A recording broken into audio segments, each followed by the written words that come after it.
Before we do the car, here's a demonstration on how we treat this oxidized aluminum.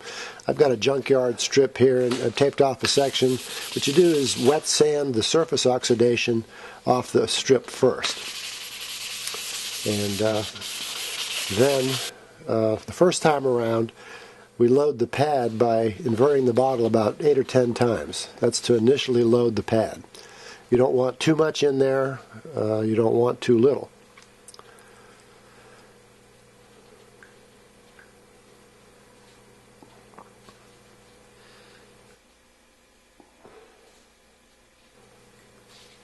And always put the cap back on. Then we do a continuous stroke. You can actually scrub this back and forth if you find areas that are too wet and runny. You can go back over them for a minute or so, but because it dries fairly slowly. And then in this case, we dry between coats. So we recommend you put 2 coats of this on when you're doing the car. So here's the end result. You can see the before and after. Today we're going to work on this little red 3 series. These models seem to really oxidize pretty quickly compared to the rest. There's a before shot, and this is the after.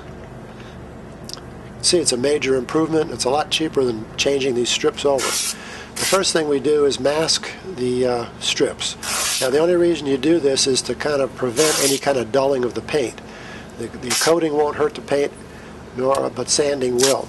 And I've done over 5,000 cars, so I don't mask much anymore. Certain areas, certain cars, I might do one section, but after a while you get the feel of it and you don't have to really do much masking. Here I'm going to fold up a paper towel into 4 or 6 sections here. Wet it. Do a continuous wipe to get any surface grit off. If you don't do this, you can sand in some of the surface grit and actually scratch the strips. Then we use the sandpaper that's supplied in your kit and gently sand the surface oxidation off just a little bit. Now, you don't want to do heavy sanding. There's no need to do that on these newer cars. And just keep sanding until you see kind of a white slurry come up. Here's what it looks like. That's a mixture of the dead surface oxidation mixed with the water. We continue on, finish up the sanding.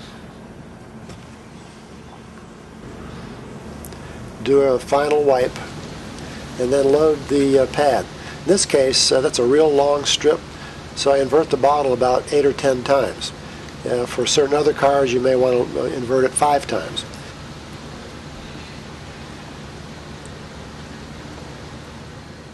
After that, you just do a nice smooth stroke from the beginning to the end of each section.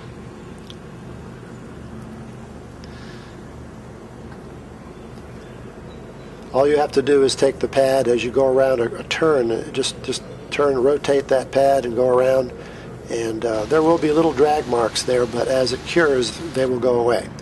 I added a few more dots there and then continue on.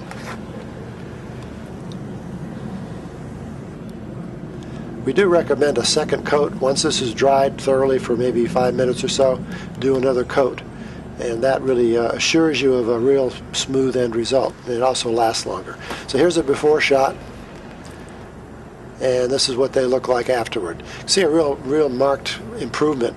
It also saves changing the strips, so that's a very expensive process. If you have any questions, give us a call at 678-978-6995.